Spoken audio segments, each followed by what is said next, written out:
Welcome into another edition of SC Checks In, presented by First Texoma National Bank. We've got former Southeastern basketball great Jett Jobe with us. Jett, what's going on, man?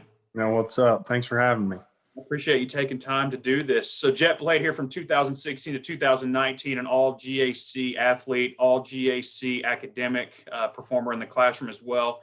He's fourth and eighth in single season assist totals. He's third on SC's all-time assists with 439. We actually have the current SC assist leader on the men's basketball team right now, and I have a feeling after this year he's going to blow that record away even more. So had almost 1,000 points, 980 points in his career, 235 rebounds. I'm convinced that if you didn't have as many assists, you would definitely go over 1,000 in points, but you were definitely dishing the rock to some people that played with Anton and all them. So guys that average 20 to 25 a game, and that's pretty big. So we'll kind of start there. Growing up and why maybe Southeastern. I know you're from Tuttle, Oklahoma. Talk about your early life and then your recruitment and then where you went, where you landed.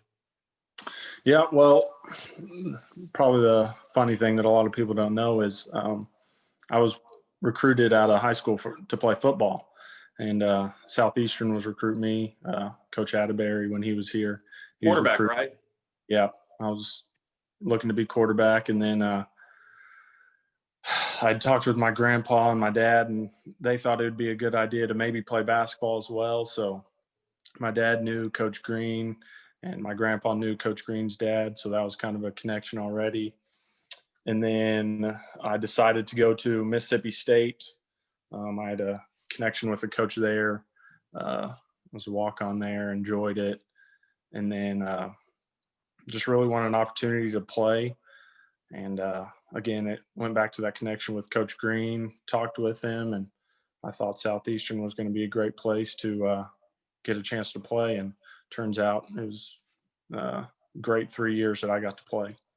Well, it definitely worked out because we'll get into what happened a little later on in your career. But just a little note, I was on the football staff when we were recruiting you as a quarterback out of high school, out of Tuttle. So I knew the name and all that. And then I saw when you transferred back, I was actually wondering if you were going to do both, if you were going to play football and basketball. So that was one thing. I always paid attention to see what the teams were doing. So you transfer here. Why Southeastern other than just getting an opportunity to play?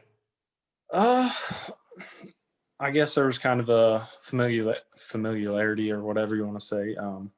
I'd been to the campus before, and I mean, obviously Coach Green was kind of a big factor, and I felt comfortable with him. And then that was kind of the big reason. And then it turns out not just Coach Green, the entire staff at Southeastern was just made me feel a part of the family, and it was a connection from the beginning. So you get here, obviously you make an immediate impact your first year. Talk about what it was like playing at Southeastern and really seeing the transition from where we were to where we got to at the end of your career. Yeah, I would probably say obviously that first year was difficult at times. We weren't winning early on, and then we had you mentioned him earlier, Anton Cook, and he made things a lot easier later in the year, and throwing him the ball and he could just go score. They probably put in a different position at point guard. I was point guard the whole year that year. And then luckily the next year we got Adam, who's unbelievable passer, great team. Pretty good. Yeah. That definitely made things easier and kind of got me off the ball a little bit more. But it was, and as a coach, I see it now. It was a growth. We got better and better as the year went on, and that carried over into my last 2 years here. So talk about playing with the Kevin Buckinghams and those guys late in your career, and how that kind of gelled towards the end for you. Yeah, Kevin, we got here at the same year. He was a freshman my first year here. And he came in as a energetic, all over the place, diving on the floor. He was just a great teammate to have. And then just to see how he progressed over the next 2 years when I played with him. And then last year, he was just phenomenal. He was kind of like that Anton Cook where Mhm. you could throw it to him and he was going to go score. And then it seemed like he went to go get every rebound, which made it easier for our offense to get up and down the floor. That certainly helps. So, you go through 2 years, you get into your senior season. Did you know or think you guys were going to have the firepower that you all did? Yeah, I thought we had a good idea. We obviously the year before we played SNU in the semifinals, and we took them to double overtime, which we thought we should have won anyways. But um, knowing that we had Adam and Kevin, and then we also brought in Kellen Manick, and I think he brought something that we needed, and to spread the floor more where we could shoot it. And obviously we had another guy, DJ, he was there. He's kind of like the Bobby Johnson this year. He was there for 6 years, and Mhm. we just had a lot of experience of playing basketball, and then playing together. We came together as a team, and that was an unbelievable and fun year.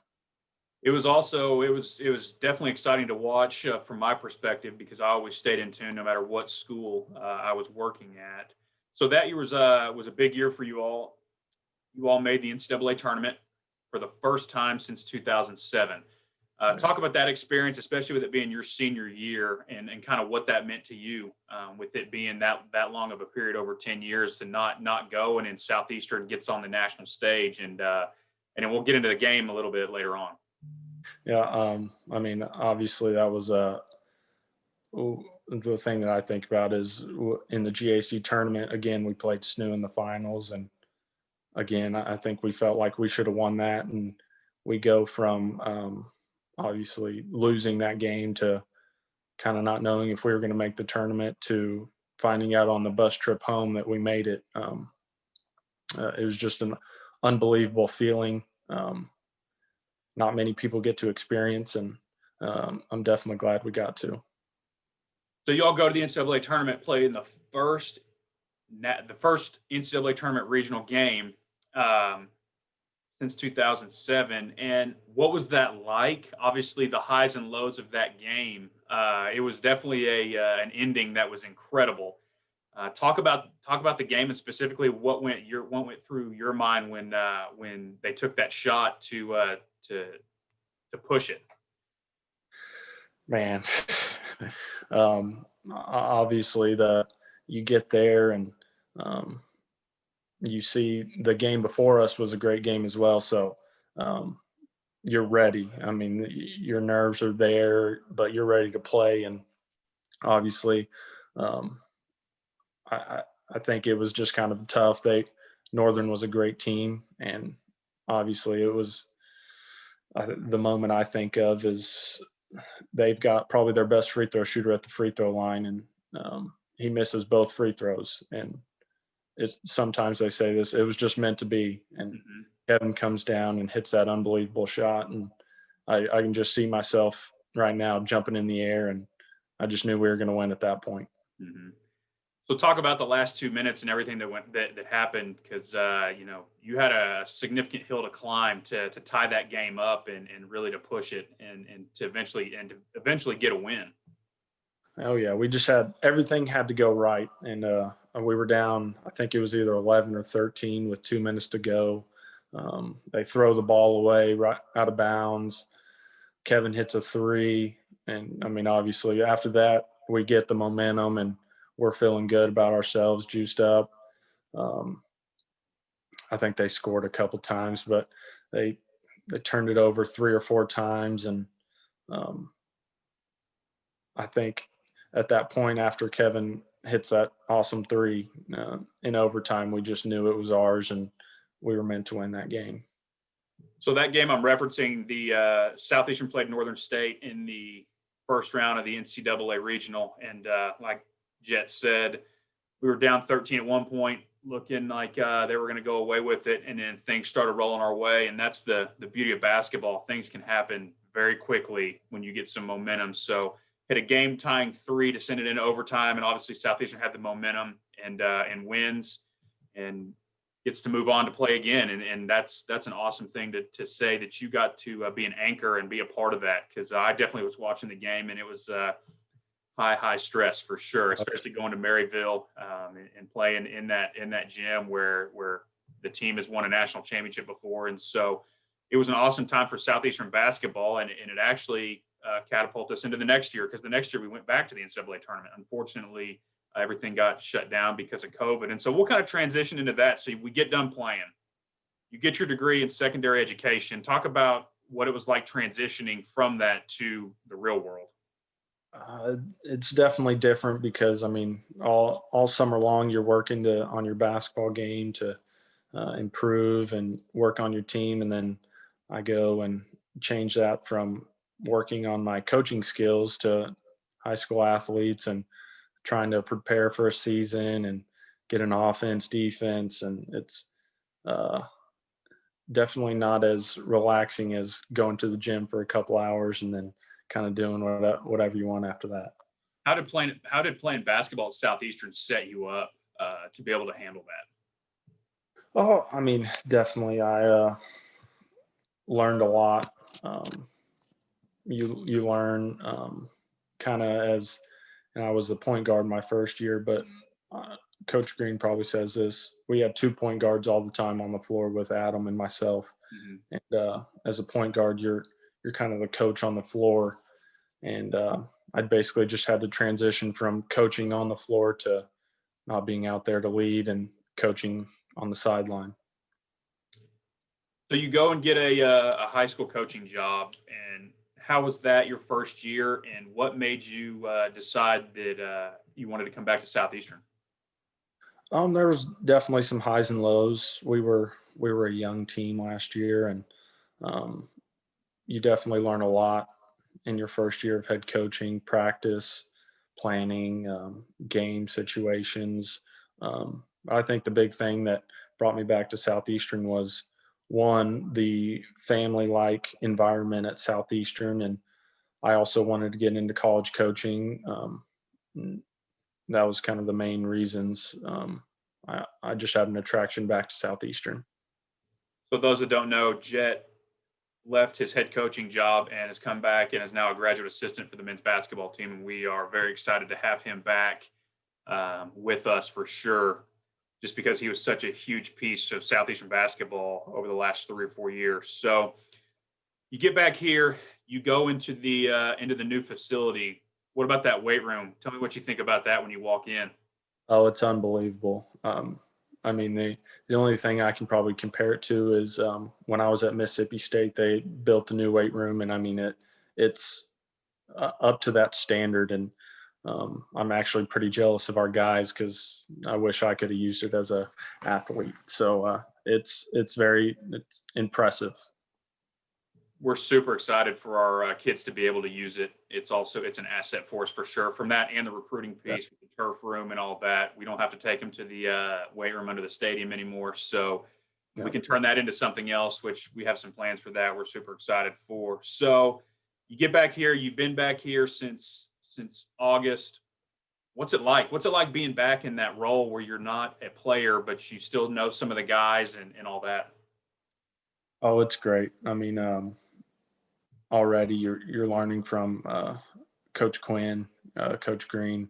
But I think the main thing is, last year as I was a coach, I still wanted to be here and I was at as many games as I could, but being here, there's just the energy involved around Southeastern and Southeastern basketball right now is probably at an all-time high. And you feel that in the coaching room, and the guys, they feel it, that the guys that have been here, and it's just awesome to be around. So I ask everybody this that I talk to, and you can give me any answer you want. What does Southeastern Oklahoma State University mean to you? I mean, I think I've said this a couple times. It's a family. I've made friendships and relationships that I will carry on for the rest of my life. And it's not just athletics, it's everybody involved. Professors, the cafeteria people, they get to know you. And I think that was another reason why I came back, is because people enjoy seeing you and they know you personally. That's big. Well, as we wrap up, anything else that I didn't bring up that you want to talk about? I mean, the floor is yours right now. No, I just thanks for having me, and go Savage Storm.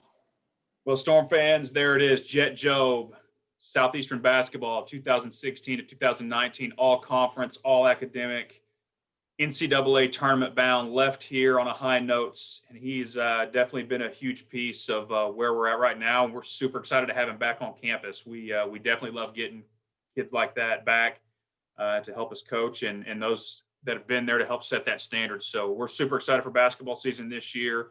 And like I said, we can't wait for you all to be in the gym, in the arena, watching it on the stream. I'm ready for some Southeastern basketball. Oh yeah. Well, Storm fans, thanks for tuning in. We'll see you next week.